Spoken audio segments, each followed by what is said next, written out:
and welcome to the BSR Sports Podcast from the fans, for the fans. Today we have got a very, very special guest on the show. He goes by the name of the one, the only, Kris Doolan. How are we, Kris? Hi Blair, how you doing, pal? You okay? Yep, I'm looking forward to this. Majorly Good. appreciative of you coming on. No worries at all, no problem. Thank you very much. So, I think everybody in Scottish football knows who you are, Kris. You're an icon, you're a legend. You've went down in my team, Partick Thistle's history books, as you can see at the top. You're a player that I've always looked up to. I think every single Thistle fan has looked up to. And looking at you now, you're a professional in the game. How has it been to make that step? Obviously, from coming from the juniors, you're going through a lot. You come into the professional game, and then look at you now. You've got the Kris Doolan Academy. We'll go on to speak about that in a wee bit. What made you make that professional step to become one of Scottish football's icons? I think I probably always treated football in a professional manner. I think even when I was young, playing maybe pro youth or whether I was at junior football, and I always felt as if it was a stepping stone towards a professional career.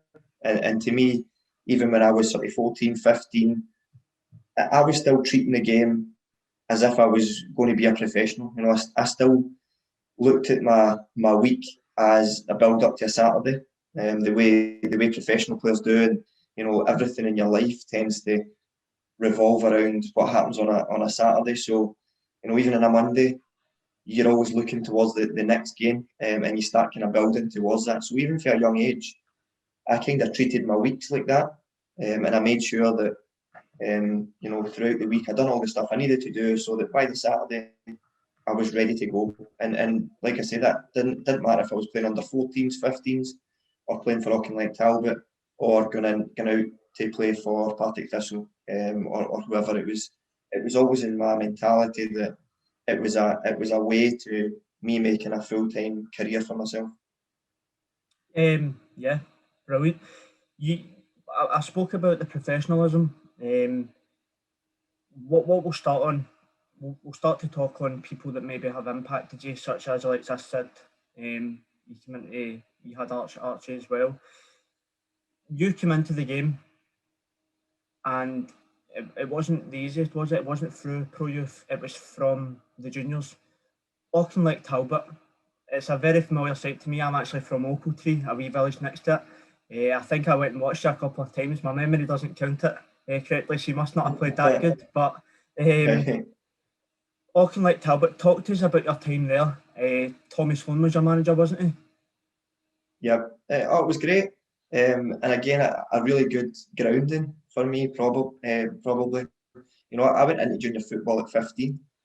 You know, I had a wee stint in pro youth, and then for one reason or another, I found myself out of pro youth and looking for another team.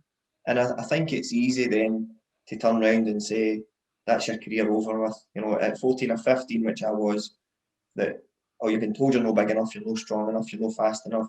If you just accept it, one person's opinion, then you know my career would have been done at 15. But like I said, I saw junior football as a stepping stone for me to get to professional level. And yes, I had to go a different route to most people. But I think you appreciate things more when you come through a bit of a tougher route. But you know, going to Auchinleck Talbot for me was brilliant. Obviously, I grew up in Auchinleck. But my family are all from Auchinleck. My mum and dad are still there, and it's a place that I'll always love.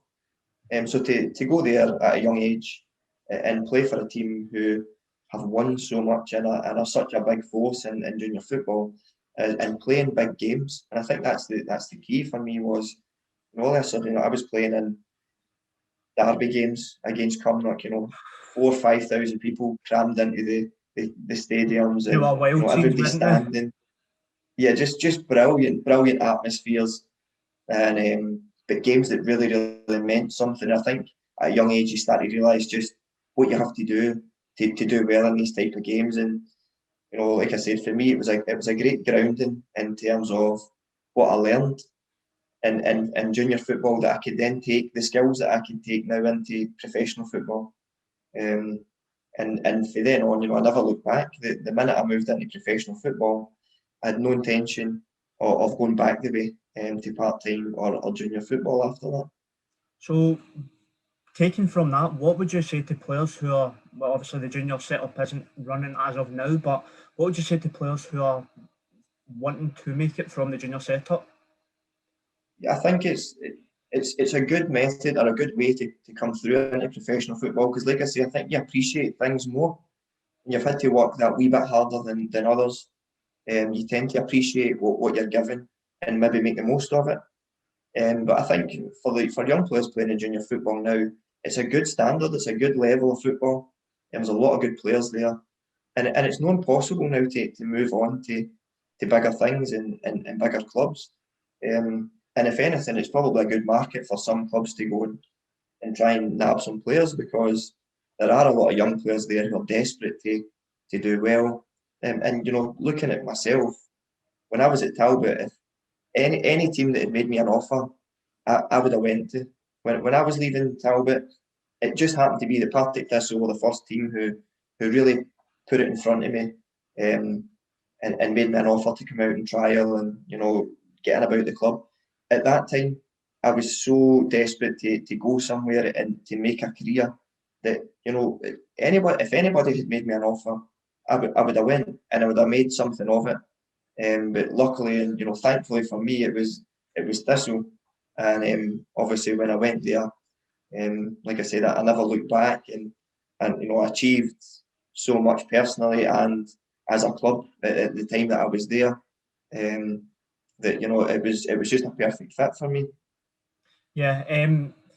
So obviously you took that next step up to Partick Thistle, and you moved into a team with so many model professionals. You had the likes of Simon Donnelly, you had the likes of Archie. Yeah. James was there as well. I mean, I think myself and Chris Erskine probably came into Thistle at a really good time in terms of the people who were there, and the playing side. You know, Ian McCall at that time had built a real good blend of youth and experience.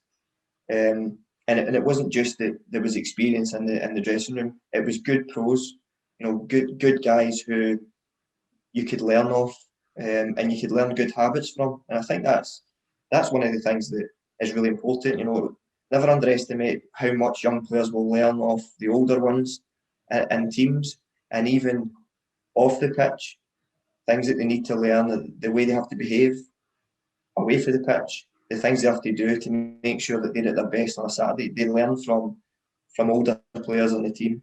And one of the things I always remember about when I went to Thistle, I signed my contract on the Friday morning, and Ian McCall had told me if I got the contract signed and done and dusted, I would be in the bus to Inverness that afternoon for the Scottish Cup tie on the next day. So I got it sorted, up in the bus with the squad in the team hotel. When you come into reception, the manager would tell you who you were sharing a room with, and I was sharing with Archie. And, you know, I now went from being the kind of new guy who's just come into the club to now sharing a room with the club captain. But like I said, don't underestimate how much you learn off these guys, because the night before a game, I was watching Archie and watching what he does before a game. How does he relax? How does the club captain prepare for a big Scottish Cup game? And, you know, we spoke about things, and you can pick his brains about things. But that stood me in good stead ever since, you know, for the rest of my career. All the wee small things that you pick up. And like I say, I hadn't even been on the pitch yet. I hadn't even made my debut. But already I was starting to learn from the club captain. And I think that's important, you know, for young players to not think that just because you've signed a contract that you've made it, because your first contract's just getting you in the door. And I was aware of that. It was just a way of getting me in the door, but it was up to me now to make the most there. And like I said, I was more than willing to give everything to it to make sure I turned it into the best career I possibly could. But always remember that going into the room with Archie, and you you know, being able to pick his brains just on small things, just how you prepare for games and how he made sure he was at his best. Because who better to learn off than your club captain? 100%. I've got a wee surprise for you. You might remember this top, you might not, but we'll bring you back to the olden days. Oh, Does this give you I remember that give you a top. couple of memories? I remember that one. That's a cracker, For isn't the it? camera. Brilliant. Do you have a couple of memories from this top? So obviously you came into the squad, you started scoring your goals, didn't you? And you just slotted yourself into the Thistle squad straight away. Aye, no. Do you know, was Ian Maxwell not the one who designed that strip? I'm pretty sure of it. There was a couple. There was fans who were involved with it as well. Was that? I remember something. I'm sure it was that strip where Maxie was involved in the sort of, you know, I don't know if they kind of design of it, or he was part of a group that designed some kind of strip that was a wee bit outrageous, but that fans would, you know, hopefully go and buy. And as you see, obviously you've got one, but I got it when I always Greaves were remember.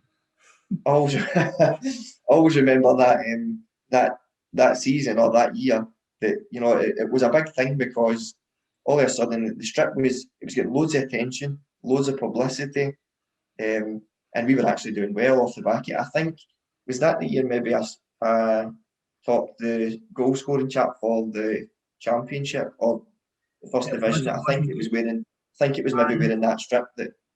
Also, I'm pretty sure you've done the modelling for this top. Is that right? Aye. There's every chance we did. It was the first year. It was you and Kris that done the modelling for the top. I'm pretty sure of it. Is that right? Right. I like that. I always like that strip. Like I said, I remember when it came out and it was a wee bit wacky, but you know, the publicity was great around it, and the folk that organised it and designed it certainly done well. Yeah, 100%. So you got yourself into the squad. You started scoring goals. You started making a name for yourself. Who do you think was the player that helped you most in that time of settling in? And you spoke about Archie, obviously picking his brains, probably annoying him to the core. Who do you think actually made the difference for you to go from that amateur to that professional player in your time? I think probably when Erskine came in, you know, to have somebody who all of a sudden has came through the same route as me, that has the same background as me, and was given the same chance as me, and all this. Obviously, you know that we're still best pals, and you know we'll always be close. But even on the pitch and off the pitch, all of a sudden we straight away had this relationship that, you know, you could just tell, or we could both tell, even in training, our first training session together, it was like we just knew where each other were going to be. But I think that comes from, and then we worked at it and we worked hard to make sure that when we were both on the pitch at the same time, that we had that link-up play. But I think that comes from having a relationship off the pitch, you know. And I think, like I said, I think the two of us came to the club at a good time, where, you know, like guys like David Rowson, Sid, Archie, Craig Hinchcliffe, Maxie, all these type of guys around the club who would all offer different types of advice, but were all nice good pros who could offer you good advice, and guys that you could all look up to. So I think, especially when Erskine came in, it's always good to have somebody that you can kind of relate to, you know, similar age, the way we came through into the team and their kind of background. So I think that helped me personally. But, you know, like I said, I think we owe a lot to the guys like Archie and Maxie and Hinchy and all these type of guys, because effectively they took us in under their wing and showed us how to be a model professional. Yeah, Rowson had some ping on him. I remember him scoring, it was about 2 or 3 scored at do you remember the goals he scored at Capello? I do. He scored a cracker at was it Firhills against Wraith Rovers, actually. That was at the last game of the season. Aye. It might even have been wearing that strip. It possibly would have been wearing that top. It was around that kind of time. I think he scores in the last minute of the game. David was brilliant. He was absolutely brilliant. And even, you know, whenever Rowson, he didn't score many, but when he did, they were usually absolute crackers. But he was one of the guys where even at 34 or 33, 34 years old, he was still unbelievably fit.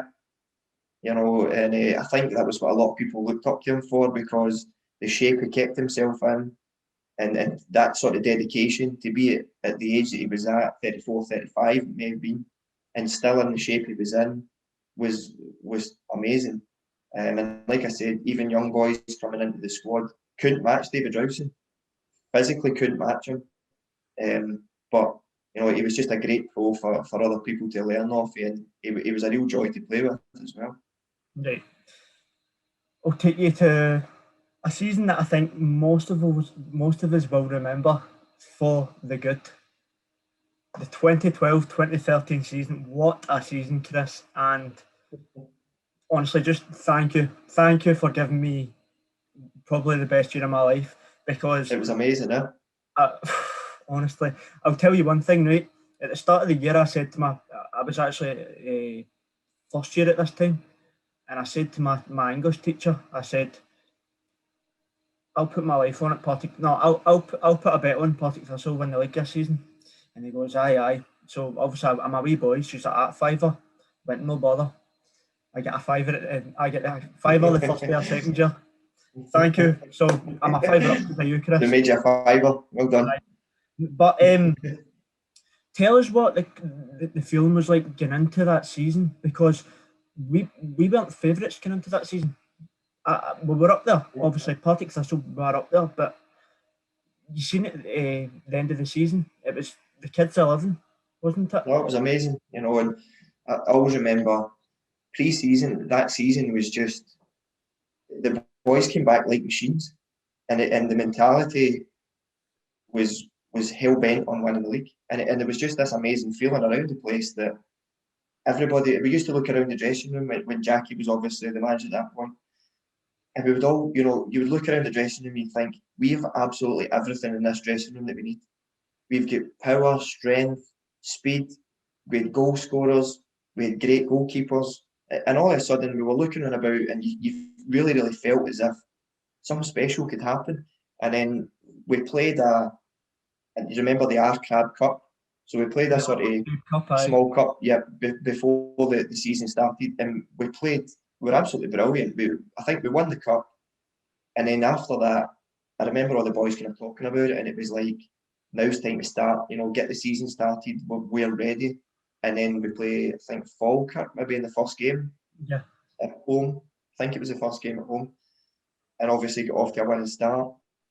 And from then on, it was just, like I said, there was just this amazing feeling around the team and the players that there was that we had a great bond off the pitch, but also a great connection on the pitch. And like I said about me and Erskine, where I think you need that. I think if you're going to have such a close-knit team on the pitch, they've got to be close-knit off the pitch. And to be fair, Jackie McNamara was great at it. Not only did he bring in great players to us, and young players with a desire to go and prove people wrong, maybe been released from bigger clubs, or he would just bring in, an experienced player, a Hugh Murray, somebody like that who could just show things up for us. But he made sure that socially everybody got on, that the atmosphere at the club was what it should be. And you seen that on the pitch, the connections on the pitch were amazing. And but we worked really hard, and not only did we work hard at those relationships during games, but in training, and when we train hard. Paul Payton would kick everybody in the team, but he would be your best pal. But he would kick the lumps out you in the training ground. But we knew that, because that's what the type of player we had in Paul Payton. And we had a great blend of like I said, experienced players, but young players who were desperate to get somewhere and prove people wrong. You had obviously Taylor Sinclair and Stephen O'Donnell, two the best wing backs in the country at the time. Yeah, they were amazing. And I think Taylor Sinclair came from Montrose, so had a point to prove that he'd never played in the championship. And Stephen O'Donnell was released for Celtic, so again had a point to prove, that he maybe shouldn't have been released, that it was too early to release him. So Jackie was great at spotting players and then getting the best out of them as well. Yeah. You talk about Jackie. When Jackie left, there was a feeling of, I would say, betrayal in the club with the fans, because it was such an important season. You talked about the club, we were absolutely flying, and obviously Dundee United, it's a massive offer, and we can understand why Jackie took it. But what was the feeling around the club with the players for Jackie to leave in such an important time of the season? Yeah, I can understand why people would have been upset about it. At the end of the day, we all understand why he went to Dundee United. I remember the day when he left. We were all waiting in the lunch area. We'd all had our lunch and we were waiting to find out just what was happening, because we didn't actually know. But everybody was hoping Archie get the job. To us, as players, everybody, I don't think there was a single person in the room who didn't want Archie to get the job, because one, we wanted things to stay the same. We didn't want a lot of change because we were already doing well. We were already near the top of the league and really going in the right direction. We didn't want somebody to come in and upset all that. So we were hoping and desperately hoping that Archie got the job. And thankfully, when he did, he kept things relatively straightforward. Nothing really changed to the way Jackie had been running things. I think the best thing Archie really done for the end of the season was fix our away form. I think away from home we were starting to struggle a bit. We were starting to give away silly goals. We were losing games that we shouldn't be losing at that point. And probably when Archie took over to the end of that season, he came in and probably really changed that. Our home form was great, it was untouchable. Our away form was starting to stutter a wee bit, so Archie being Archie came in and fixed that. And you see, obviously, we went on and won the league, but I think it was a great appointment from the club's point of view. A guy who knows the club inside out, knows the people there, and not even just the players, because it's bigger than just the players. It's a club. So it was everybody around the club. And like I said, I don't think there was anybody in that room, either a player or not a player, who didn't want Archie to get the job, because there was massive respect for him throughout the club. Even like I said, not just the players, people who work at the club, fans, chefs, everybody. And we were all hoping that he got it. So when he did, we really felt as if that was the best decision that we could have hoped for. And like I said, he kept everything relatively similar to the end of that season. And then, when we got promoted, we went on and had great years in the Premiership as well. Yeah. Put a date in your diary for you. 7th of April 2013. Does that ring a bell? 2013? No, what was that? 7th of April 2013. Tony Macaroni Arena. It's not called that now. Livingston Stadium. Oh, right. Right. Was that the cup final? Kris, can I say something? In all my years of supporting Partick Thistle, including the James Cragen goal, I have never celebrated a goal as much in my life as when you put that goal in. Were you on the pitch? Were you one of the 200 that ran on the pitch? No. No. No, Actually, just not quick enough to go on the pitch. I was with my uncle and my granddad. I think I ran down and I was giving it the big yin to the Queen of the South fans with the goal banner. I think that's what it was. You see me on the TV with the goal banner if you watch the video. Brilliant. But someday, yeah. Talk us through that goal. I mean, Ross Forbes, we all know the quality he's got. We'll start off with a penalty. So it was a bit of a controversial penalty, wasn't it? And Aero steps up. Unfortunately, lets the Thistle crowd down and misses. Gets sent off for whatever reason. We'll not talk about that. But was there a feeling the game was over at that point? No, not at all. I mean, I remember coming on and there was this real feeling that I think it was the same in every game. All we need is one chance. Yeah. When we look around, like I said, we looked around that dressing room. We had everything that we needed in this squad. So I think all the way through that game, we knew if we get one chance, we get people on the pitch who can finish. But I do remember coming on. The atmosphere was incredible when I came on, and then you see a bit of quality for us Forbes. But I think if you actually watch the goal back, it's Taylor Sinclair that just misses it. So we now had a fullback in the box. So we've got a fullback in the box trying to score as a goal in the last few minutes, or the last minute of the game. That to me would suggest, yes, we've flung everything at it, but we've got real confidence that in numbers we can get as a goal. And obviously it's fell to me and I've put it at the back of the net. But just what an amazing feeling, an amazing time as well. And then obviously I genuinely thought we would have won in penalties. I kind of felt as if things had swung in our favour. But obviously, unfortunately, penalty kicks are a bit of a lottery, and we lost. But I think the mentality of the players was evident that day, and we never stopped, and we got the rewards that we deserved. Unfortunately, we never fully got them and won the game. But I think we showed that the mentality was right, and we knew that the be all and end all was the winning the championship. So I think we played Morton, was it the Wednesday night? Yeah, the Wednesday night after that was yeah, so we played them a few days later, so we had to dust ourselves down. But again, we had that mentality where we knew what was most important, but we weren't going to roll over and just allow a cup final to pass us by. So we gave it everything, but we still went on and won the league, which was the main objective. You speak about that Morton game. There was such a massive build-up to it. Did you expect there to be a sellout?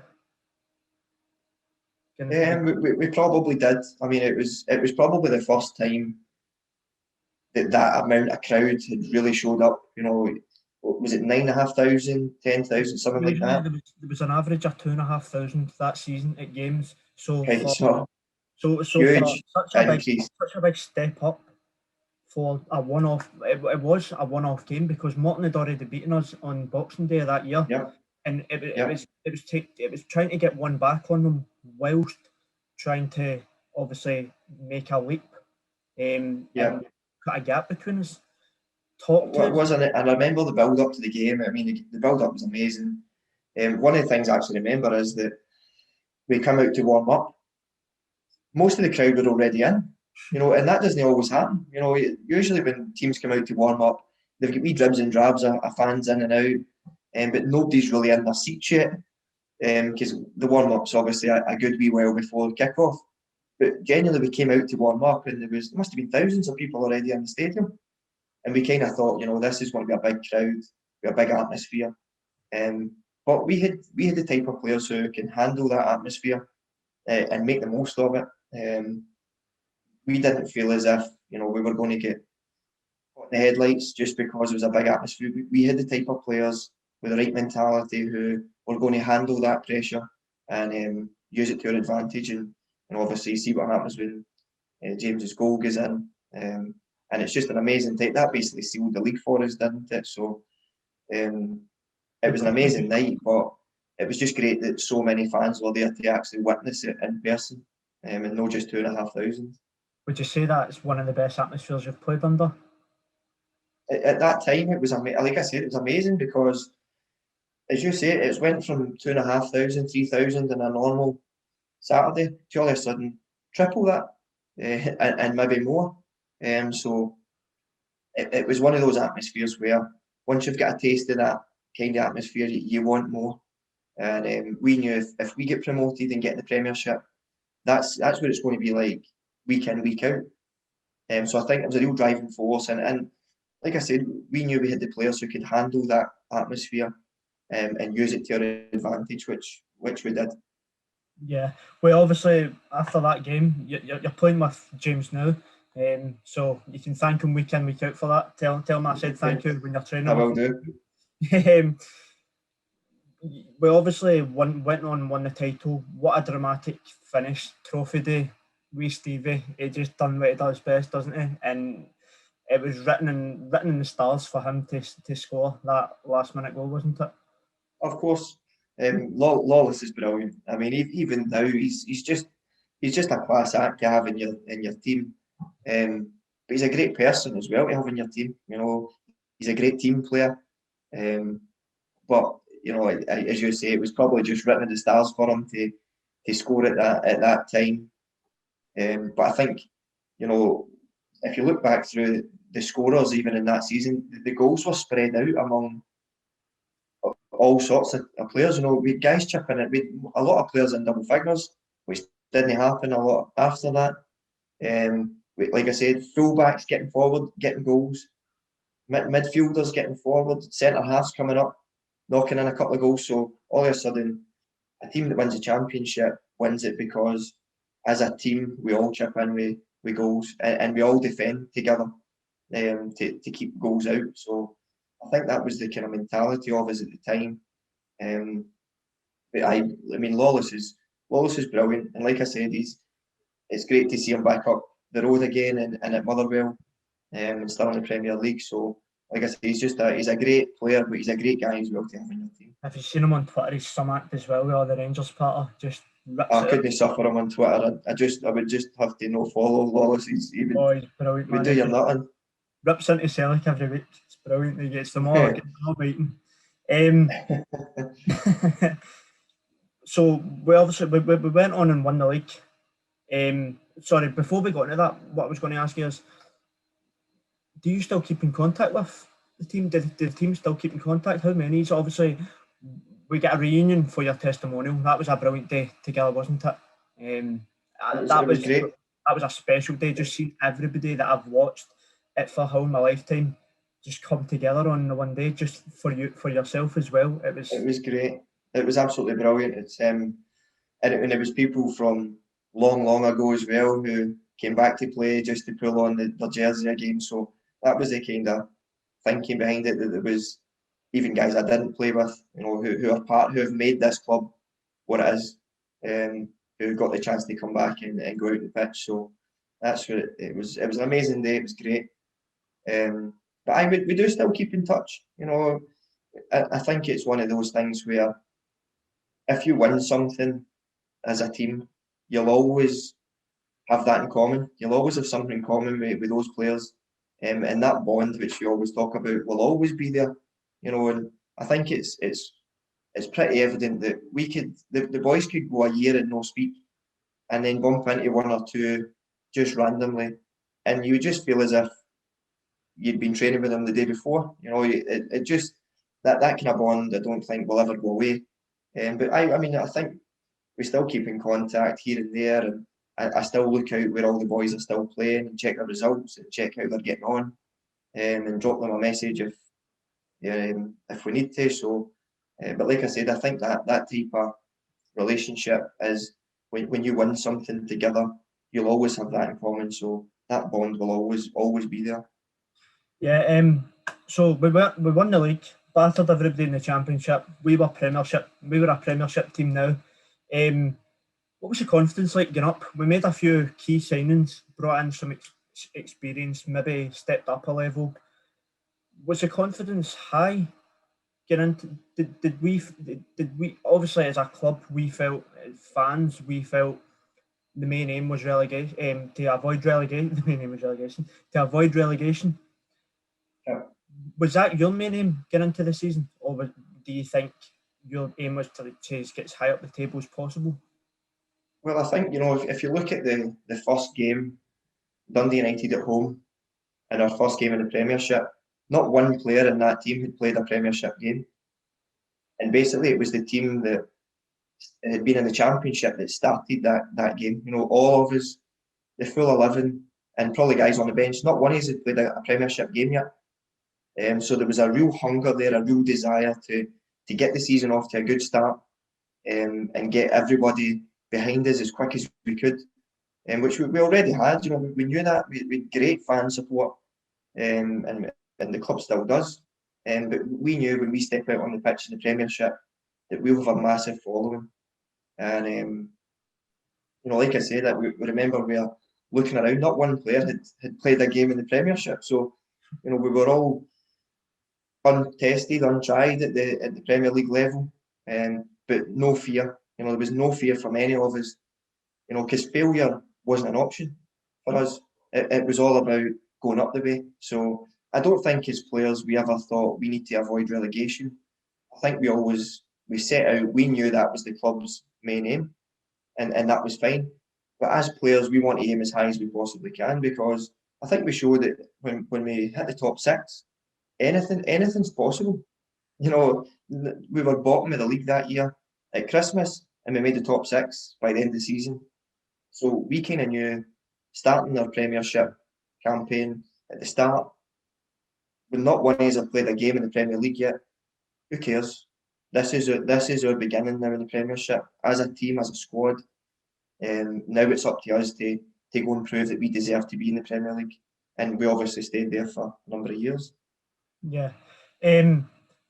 Personally, what I feel is, when you, on a personal level, stepped up to the Premiership, do you not feel you actually became a better player rather than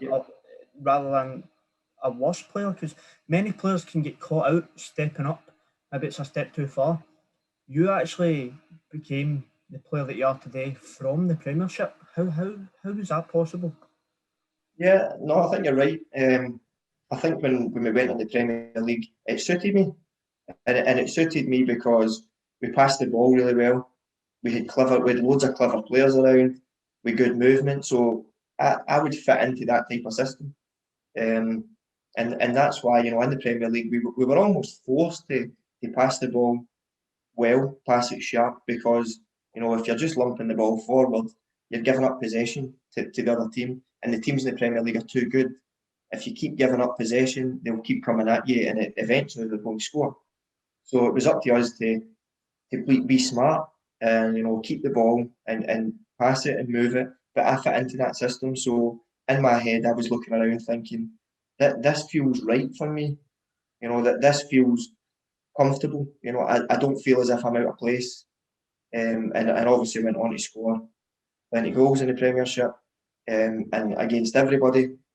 But I never ever felt as if I didn't belong there. I always felt as if it felt right for me at that level, and it felt right for us as a club at that level.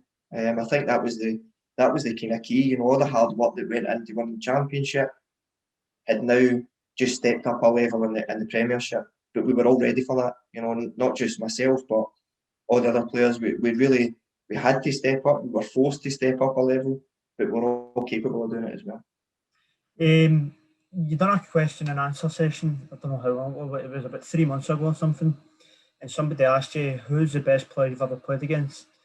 You said Virgil van Dijk, didn't you? Mm-hmm. Would you still stick by that to this day? Absolutely. I don't think we'll ever see someone as good as that in the Premier League in Scotland for a long, long time. I genuinely don't. I don't think anybody maybe thought he would go on and be the superstar that he obviously turns out to be. But I don't think we ever doubted just how far he could possibly go, because he had everything. You know, he had every tool, and probably Scottish football was probably too easy for him. You know, I think it's maybe different when you play for Celtic. And, not against Doolan, you scored against them, mind. You know, I scored one against them at Farnhall. But I think he had all the attributes to be a top player.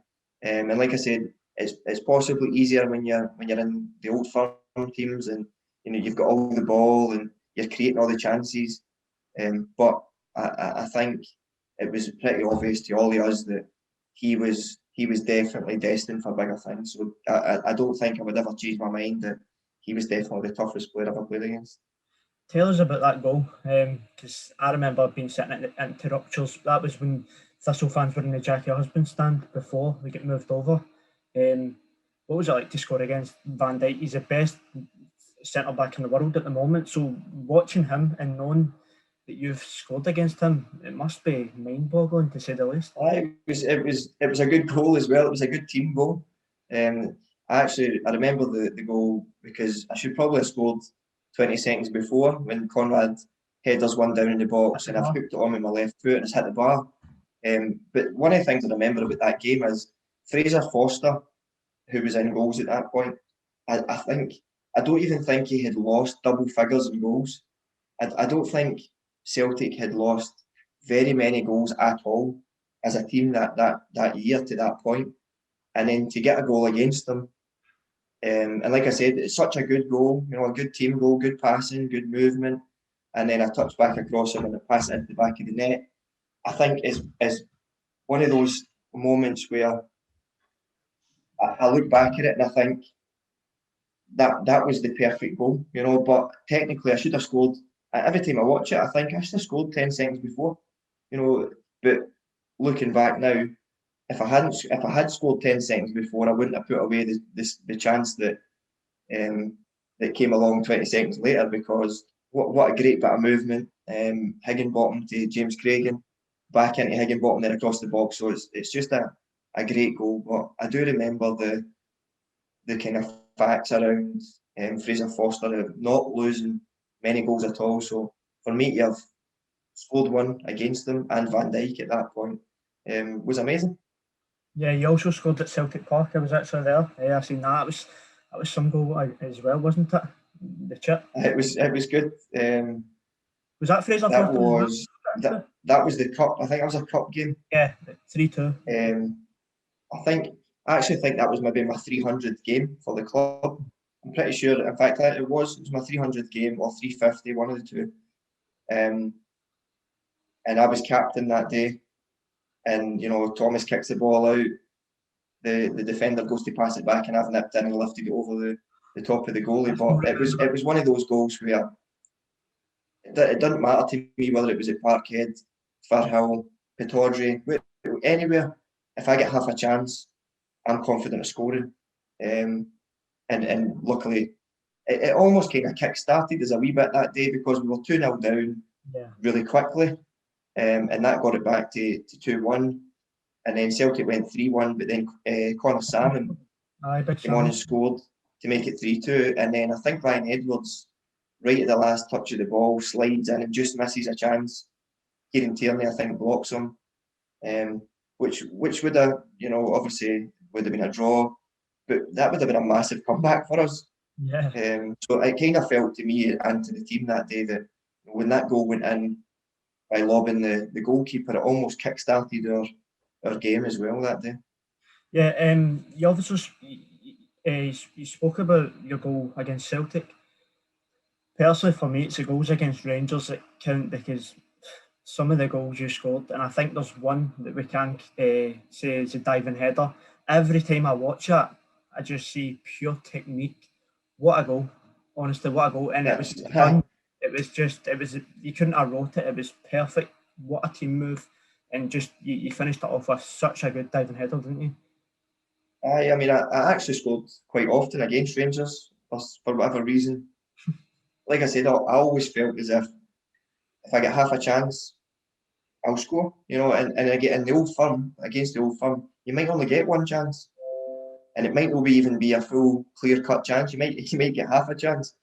But I was always confident in the players around me to create those type of chances, because you can't create them and score them. Somebody has to create them for you. So I was always confident with the players around me, and I was confident in my own ability to finish things. But the header that day was again another good passing move. Like I said, we were almost forced to pass the ball and pass it well. And then Kris Doolan delivers a great cross. And it's about me being able to finish it in the box. But I scored quite a few against Rangers, more so than Celtic. Celebrations were mad as well, because the games against Rangers is obviously a Glasgow derby. Celtic was the same, but do you not think the goals against Rangers, because there was a feeling of, obviously we didn't manage to get the win, but there was a feeling of this game's for the taking because of the form that Rangers were in each time. I think it was there 2 games in the same year where we were 1-0 up coming into the last 5 minutes of the game. Twice at home, it happened, and I think that if you look back, they were points we just threw away, and literally in the last 5 minutes of the game, we just threw the full game away twice in the same year. So I think it proved to us that we could compete against the Old Firm, and not only compete and just be there to make up the numbers. We actually could give them a right good game. And we did always perform reasonably well against Rangers. It was just losing some late goals that probably killed us on a couple of occasions. But in general, we did perform well against them. Yeah. Do you remember? Well, I'm saying, do you remember? You definitely will remember Hamilton Academical in midweek. How did you do it? Talk us through your collection of goals, because the first thing I remember from that is the fact you actually get. Do you know you get a team of the week on FIFA from scoring? I do. I saw somebody actually had sent something out of the club. I can't remember what. It was an email or something to say I was in the front three of myself and whoever it was, Messi and Ronaldo or something like that. That was the front three, because of the points you get for FIFA. That was, it's crazy to think that, isn't it? From scoring. It was an amazing night. That was just it was probably a magical night in terms of like I said, I'm always confident when I'm on the pitch. If I get half a chance, even now, if I get half a chance, I'm confident I can score it. But that night, it felt as if anything that came my way, left foot, right foot, header, I could score it. And one of the other things I always think about that night is I should have scored 5, because I scored the 4, and then a few minutes after scoring my 4th, a cross came in and I hit a volley with my right foot. And I was only maybe 10 or 12 yards out, and I've hit it straight at the goalie. And that was, if I'd just put it any side, left or right, it would have been back of the net. It doesn't even dive. He'd almost just kind of chucked it, and it was like, this is going to go in. And I've ended up hitting it really straight, and he's just caught it. Then I get taken off. But I always think to myself, I should probably have scored 5 that night, not just the 4. And the thing is, I'd never actually scored a hat trick for Thistle. And then that night, I scored the 3rd one with the back heel. And then in my head, I was thinking, this is great. This is amazing. That's me finally scored a hat trick for the club. And 2 minutes later, Sod crossed one and I headed it in the bottom corner to make it 4. So I went to scoring a load of doubles to scoring 4. I hadn't actually scored 3 in a game. But, to walk off with 4 goals in the match ball and just a night, like I said, it was just a magical night, and a night I'll never forget. And you were all over the news. You were, I would say, worldwide, just because the level of skill you produced in the goals, and especially the back heel. Talk to us about the back heel, because that is, to say the least, it was absolute filth. It was a great goal, to be fair. To cap off a hat trick with a goal like that is probably what dreams are made of. And again, when you look back, Stevie Lawless will take the credit for the assist, probably, for his wee back heel when he flicks it over their heads. But again, that just adds to how good a goal it was. Stevie's layoff, in terms of he jumps and back heels it over their heads, it is amazing. But I'm already on my way, because that night, like I said, I trust all the people around about me to find me in the box, and I knew all I had to do was find space, and if I get half a yard, I could score. So when Stevie knocks the ball on, I'm already on the move, and then it's a sharp turn, and obviously the wee back heel.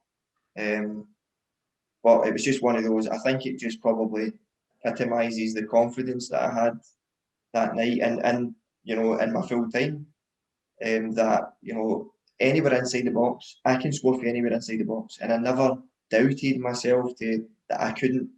I always feel as if whenever I get in the box, that's where I become alive. That's where I can really lose defenders and use my movement and my finishing. But the back heel is always a goal that I look back on, and like I say, I'm very proud of it as well. Yeah, 100%. What I would like to say is, obviously, you went on to score so many goals. You were so crucial. There's a question I've always wanted to ask you, and it's, obviously you scored your 100th goal against Ross County, right? How many games did you wear that vest for? Not many, actually. I think a few games before the 100, I came off the bench against Hamilton and scored twice, and 2 headers. and the kit man actually hadn't made the vest up yet, and he was running about like a madman because I had scored 98 and 99. All of a sudden, he was panicking that I'd now scored a hat trick again, and he didn't have a vest ready for me. So we made it straight after that game. I probably only had to get the vest on for 2 or 3 games. You know, prior to I didn't. One of the things I didn't want to do was to jinx it, and you know, have it on as soon as I get to kind of 96, 97, just in case. And then it starts to get into my head, and it starts to, you know, put me under pressure. When really, I just thought, you know, when it happens, it happens. But like I said, I think I probably only had it on. I would say 2 or 3 games, and we timed it perfectly. In terms of having the vest ready and having it on, also the goals. It's not just that I scored my 100th that day. I scored 101, and we actually won the game, and it gave us a big step towards making the top 6. So everything that season was kind of just falling into place. For me personally, in terms of making 100 goals, and for the club as well, in terms of heading towards the top 6. I remember there was a big build-up about Bills getting his 100th goal that day. I was playing football. I think it was against Caddocks or something away out in Giffnock. And I remember my dad, he's a Celtic fan. He doesn't usually go to games. And it's one of the only games that my dad's actually went, I'm going to come to this game with you. Because obviously there was a big hype about you getting your 100th goal. And I remember the sun was absolutely belting down that day. Liam Lindsay with a big touch, and you controlled it perfectly. Volleyed it right past Foxy, and the rest is history, to be honest with you, isn't it? It is, and you know, looking back at my 100th goal, I always wanted my 100th goal to be in a game that meant something. What I didn't really want was my 100th goal to be scored in a game that you get battered 5-1, and you know, it's forgotten about really. I always hoped that it would be in a game that that meant something. And like I said, looking back at it, I can now look back and think, not only did I score 100 goals on that to equalise, but 5-10 minutes later I scored the next one, and that's what gave us 3 points. And I had the captain's armband on again. We were at Firhill. It gave us another step towards the top 6. So, like I said, everything was just falling into place that season. Yeah, so obviously we went on to get top 6. What a season it was. And then the next season is one we don't really talk about, is it? Things just didn't go to plan. We went to Livingston, and you scored a terrific header, wasn't it? Yeah, I remember that goal well, because it's a long pass from Bailey Cargill, and it travels 50-60 yards over their defenders, and I managed to find some space between them and nod it at the bottom corner, and all of a sudden we're off and running, and we felt as if, you know, our tails are up and we can go on and win the game. And then obviously things didn't pan out that way at all. And as you say, we don't. So sorry, what I was going to say is 2.5. Was it 2.5 or 3,000 Thistle fans made the trip through? So there was a buzz about the place, and you scored. It was tremendous. It was tremendous. I mean, like I said, the atmosphere again was just like the cup final. It was an electric atmosphere. But you know, like I said, when we got off and running, we scored that goal. We really had our tails up, thinking, you know, we can go on here and extend our lead. And things just didn't pan out that way, unfortunately. And as you say, we don't talk about it. Yeah, definitely.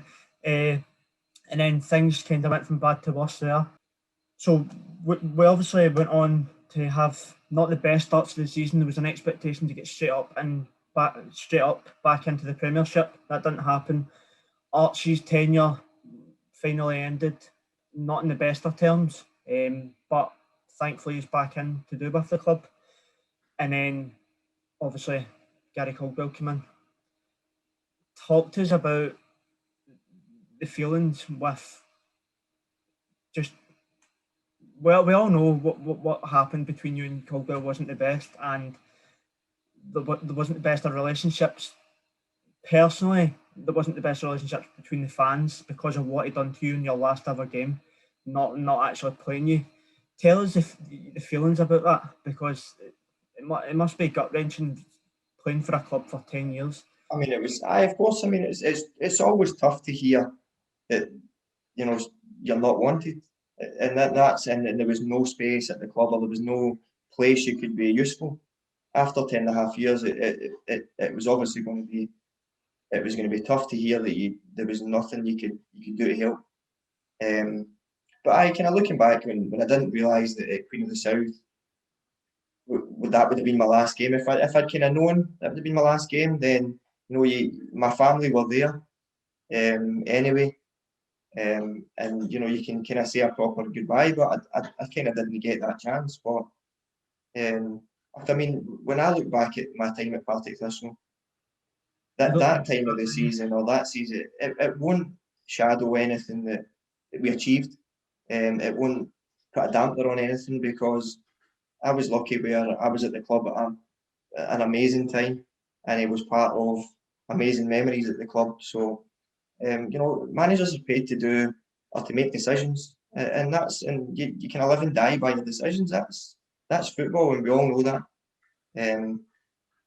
But like I said, looking back, for me, I don't hold grudges. I don't, mope about it. I just got on with it. And like I said, it's the only good thing that season. Things went from bad to worse, and it was getting worse. But the club stayed up in the last day of the season. The club stayed in the championship, So the only unfortunate thing is, it took to the end of the season. But the main thing is that the club did stay up, which was a priority. After we should have been expected to be at the other end of the table, and all of a sudden we find ourselves scrapping to try and stay in the division. But the kind of only saving grace is that the club managed to stay up, because no one wanted to see the club go down at all. So great that we stayed up that year, and probably more of a relief than anything. I think you can tell from fans and players as well that it was just total relief, more so than anything. But have you seen Banzo's no, like I said, the video? It's sorry. Have you seen Banzo's celebration in the video when he jumps into the fans? When he jumps in, aye. He's been through so much. It was total relief, because we knew we had to win, and obviously the club did win and got the job done. So, but it was the last game of the season. It was getting to a real nervy part, but thankfully the club stayed up. Yeah, so obviously from then you went on, you signed for Ayr under McCall, your first ever manager. Now McCall's with us. Is there any chance, do you think Thistle fans can see a reunion of you in a Thistle shirt, or do you think the next time we'll see you as in, obviously you're doing your coaching badges at the moment, we'll speak about that in a minute, but do you think the next time... I've got no idea. I genuinely have no idea. I'm enjoying it at growth just now. Saturday, didn't you? I'm enjoying playing in the championship. I've got my football academy going. We do an awful lot of coaching. We do loads of coaching. The academy then. So I said I was always going to set up an academy. I was always going to set it up because I wanted to help players or help young players. I came through not the easiest of paths, but I wanted to show young players that it is possible, and that there's more than one way of getting to the top. You don't have to just go by one person's opinion. So I wanted to set it up and what we do with it is we use professional players, we use professional coaches, guys who are in full-time clubs or professional clubs with good habits to pass on to players, and the manner that we pass it on as well. So the type of people we bring in to coach for us have a good manner of how they get that information across. And I think that's why it's so popular, because players can really relate to the guys that work with us. And, they bring out the best in them. But we wanted to show them that professional players have all came through different paths. I don't think there's two people who have came identical paths. Everybody's been knocked down at different times. And you have to kind of become resilient and deal with that rejection sometimes.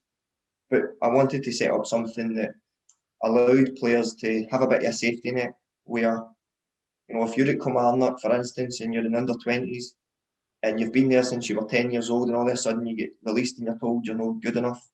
Where do you go after that? And I've seen so many players just disappear out of football just because their dreams almost been whipped away from them. The carpet's been pulled out from underneath their feet. So we wanted to make sure there was something in place where we can look after them.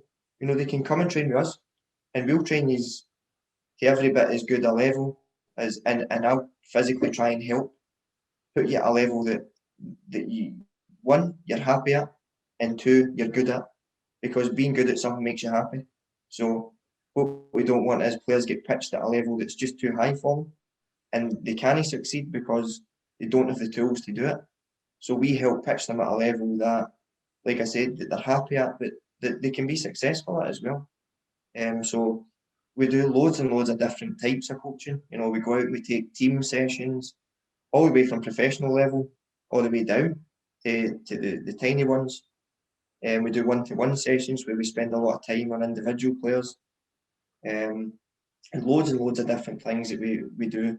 We support a lot of teams in how they structure their clubs and how they structure their training sessions to make sure they're getting the best out of their players. And even when we're not there to physically take sessions, we provide them with things to make that process a bit easier. And it's been great. Like I said, you know, being at Arbroath just now has been great because I can do both. You know, I'm playing at a good level and I'm still coaching, or I'm coaching now, sorry. So I'm kind of getting the best of both. Yeah. I've done all my coaching badges anyway. I mean, I've done all my coaching badges anyway. So it's all about, you know, making sure that I get as much experience coaching as I can, and I can pass all that experience that I've got as a player to all the young kids as well. Do you think we can ever see Kris Doolan in a shirt and tie in the dugout at Firhill? Well, I would never say never. I would like to go into management at some point.